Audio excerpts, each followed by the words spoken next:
Funding for Indian Pride is provided by the Seminole Tribe of Florida, the Forest County Potawatomi Tribe, National City, the Otto Bremer Foundation, and the members of Prairie Public.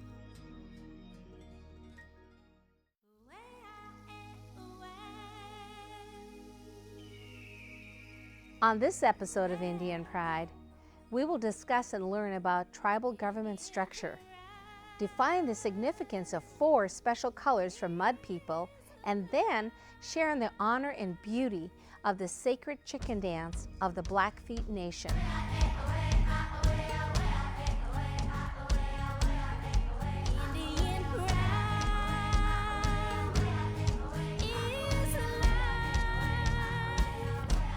Hi, I'm Junie K. Randall, and welcome to Indian Pride.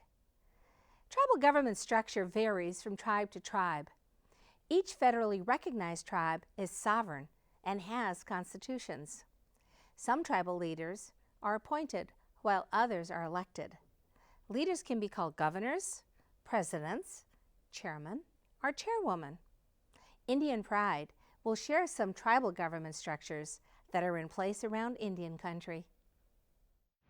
The early theories that were given out was, if you go and accept self-government, you can't act and be your own government because we're not educated enough. So what is going to happen is the white man will come in and run our government, and they will siphon off our profits that we make as a tribal group. Now, I always wondered if that was true. We've had different types of leadership. We had within the different clans on the reservation within the tribe, they had what they called sub-chiefs. And then they had their main chief. And they were the people that said, this is what we're going to do. This is where we're going to be. And it's just like our council today. And of course, back in 1934, we come into this elective system, selecting our tribal leaders. That allowed us to have our own constitution, our bylaws, and plan of operations, whatever had to do with dealing with our tribe and the reservation as a whole. It's called a Indian reorganization. We have 3 branches of government, and the most one that's always in the spotlight is the executive department, the executive branch of government, which is our governor and lieutenant governor. They act as the chief executive orders for the community, and their duties are spelled out in our Constitution.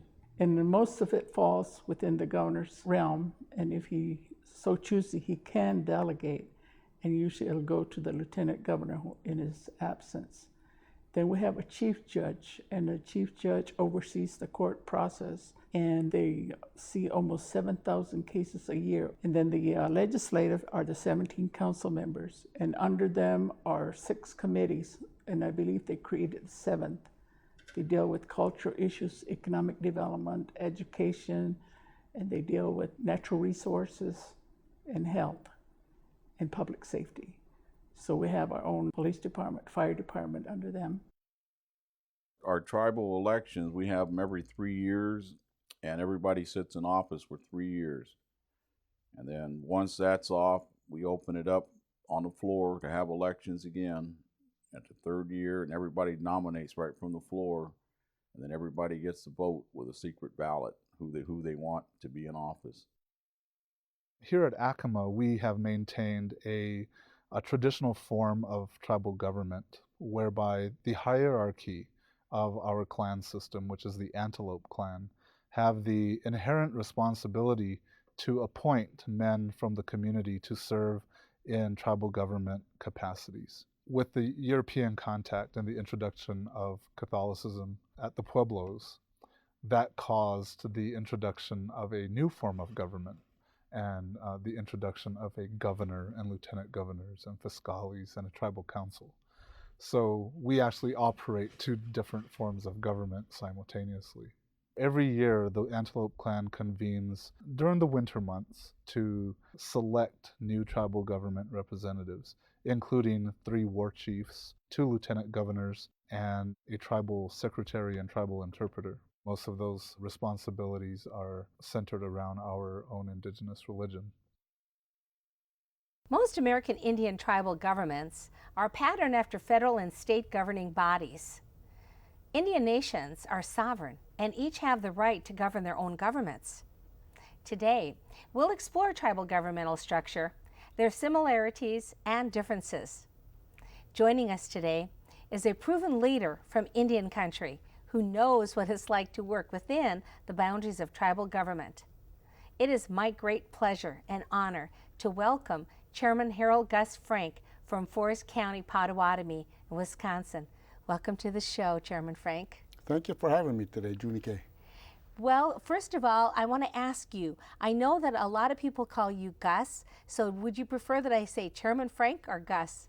I prefer Gus. Okay, Thank you good. very much. Why is that? Why do you like the name Gus instead of Chairman Frank? Well, I always tell people, you know, my folks named me Harold, but I named myself Gus, and it was named after a boxer. I chose his name. And That's why I like Gus. Oh, good. Okay. Well, let's get started and talk a little bit about tribal government structure. Each federally recognized tribe is sovereign and have their own tribal governmental structure that is unique to their Indian nation. Forest County Potawatomi tribe has their unique tribal government structure. And could you share with us the history of the tribal government as it started in Forest County? Well, I believe our government started in 1934 when we adopted the Constitution, at that time doing the Indian Reorganization Act.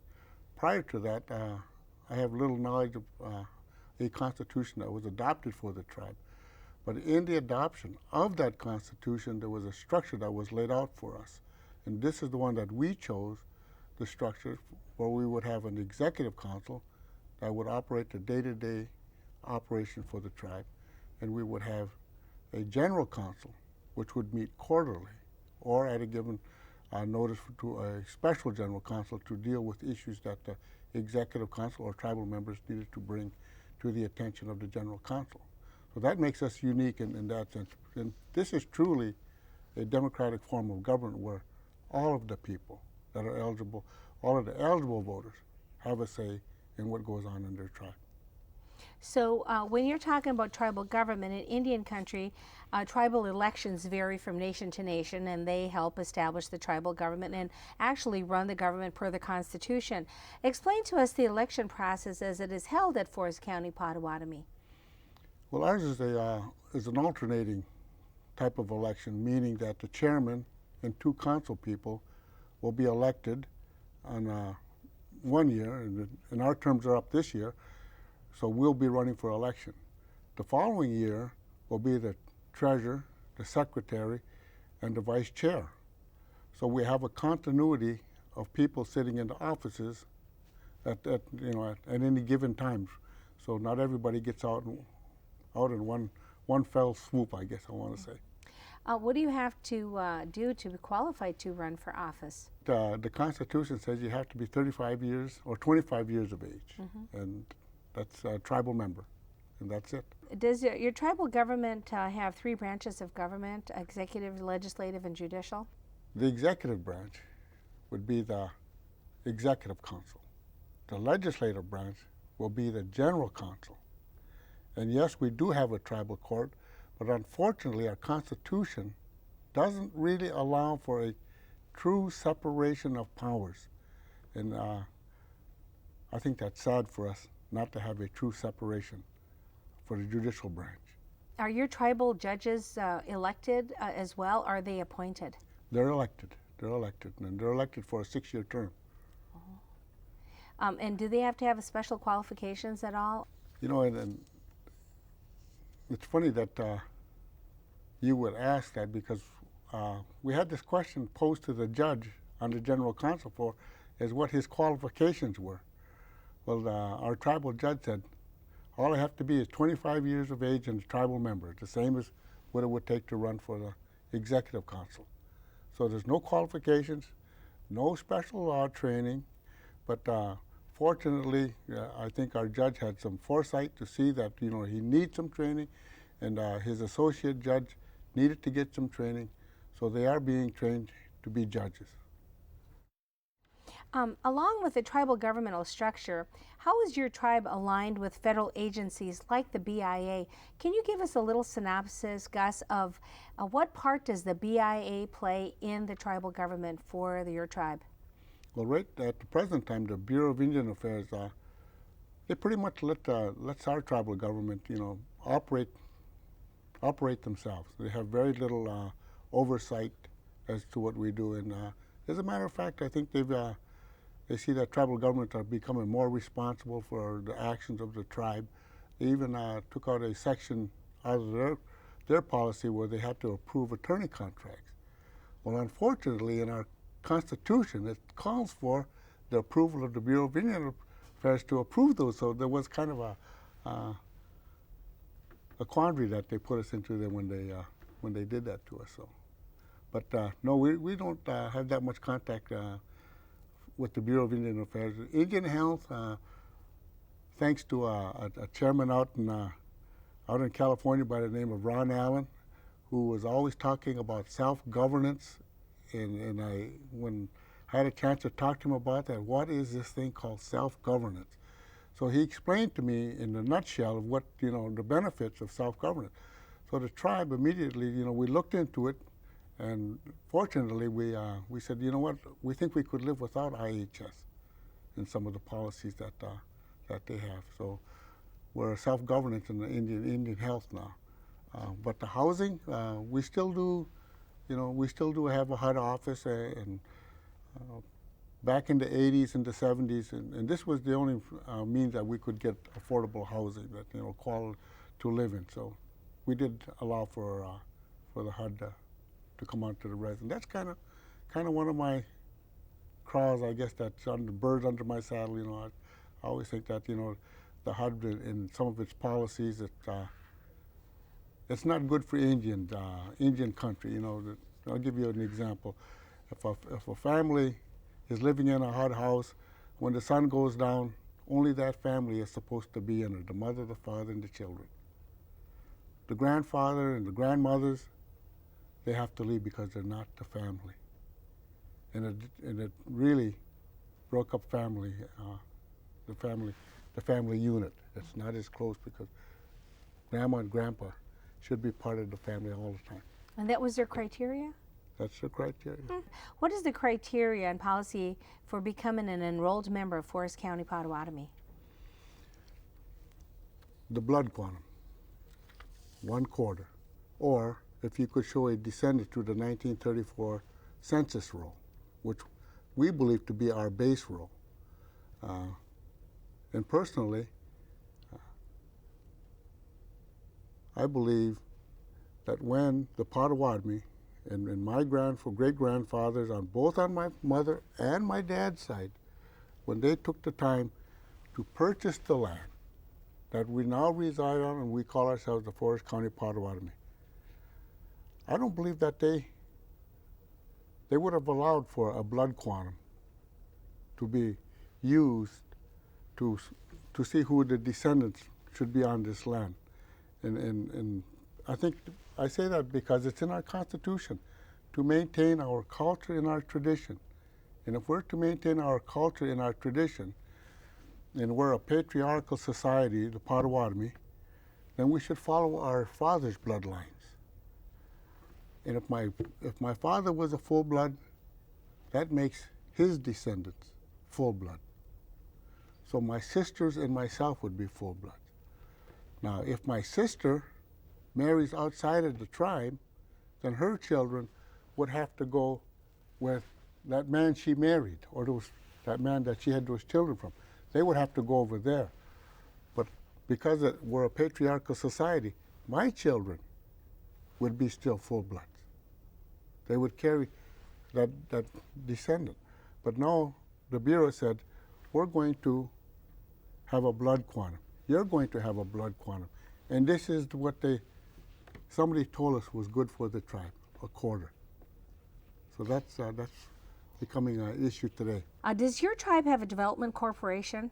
Yes, we do have an economic development corporation. And that was formed about 4 years ago simply because the executive council are not business people. And a lot of us don't have business experience. So we said we need to set aside a corporation and remove it from the politics of the government, not to interfere, but it would be underneath the auspices of the tribe. So we did develop an economic development corporation, and we funded it for 5 years.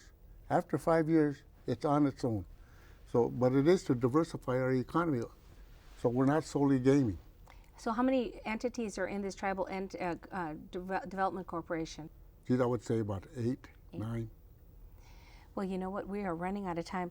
This goes by so quickly. I just want to tell you, it's been an honor to have you to join us today for tribal government structure. We'll have to have you back again so we can discuss this even in more depth. But thank you so much for all of your time, all of your sincere effort for Indian country. It is greatly appreciated, Gus. And I personally feel very honored that you are the chairperson of the Indian Pride Advisory Board. Thank you for everything. Miigwech.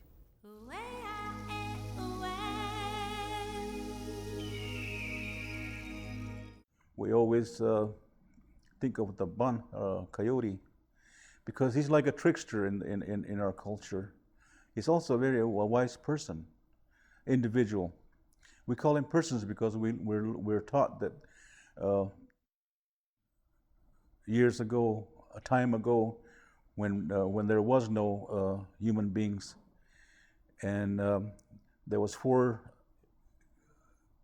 individuals, spirits, animals that got together, and they were talking about what can we do? We need somebody to take care of us. As you know, we're only animals. We can't work. We can't take care of ourselves. So we need somebody to take care of us. So here's the coyote, here's the turtle, and here's the spirit man, we call him. The Pimas call him Suhu, and the Tono Nation call him Ito, which we were taught to believe is one the same. He was there, and then there was a buzzard, Nui. He was there, and there were at the time when there was flooding, there was mud. Anyway, the buzzard start forming little mud people, and Suho built a fire, and they were keeping warm, and they built these little men, and he said, well, we'll see what happens when we do this, you know. So they put him in the oven and baked him, and then they'd forgotten about him. All of a sudden they smelled something burning, so they pulled him out, and they were all dark, they were blackened. And I said, why, we're going to do this? And they were trying to throw him away, and every time they do that, Coyote will go get it. And he was playing with it. He was trying to get the black off him, and they put another 2 people there, two little mud people in the oven, and they cooked. And because they burnt the first 2, they pulled them out too fast, and they were just merely, if you will, white. And then they didn't get done, so they tried to throw them away. Coyote went and got them. And then the third time they did it, and they kept on doing it from that point on. So they came out with the different colors of our nationalities. The Native American, the African American, the Mexican American, the Caucasian, we all came out of that oven. According to the story, it came out of the oven. And we were, of course, the fortunate ones. We were done to perfection. And that's what these guys said. See, there are those 4 creatures that didn't like it, because Bun saved the ones that were the right color. And so Suha, the spirit being, said, well, bring him to life. So he got those little creatures and he breathed life into them, and they came to life. And to this day, we are who we are.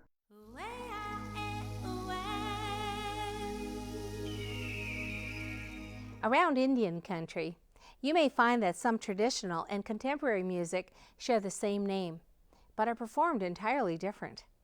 To be correct, we must always ask for an interpretation, as it may vary from region to region. Today, our performers come from the Rocky Mountain region, and with pride, I'm very happy to introduce two very talented traditional dancers, Alan Spoonhunter and Nate Ironheart, who will perform the Sacred Chicken Dance from the Blackfeet tribe of Montana.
I'd like to thank all of my special guests today for sharing their gifts and talents with us. We invite you to join us next time as we present another great showcase of Indian pride. Whenever you get a chance, do something special for a child. Bye-bye for now.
Funding for Indian Pride is provided by the Seminole Tribe of Florida,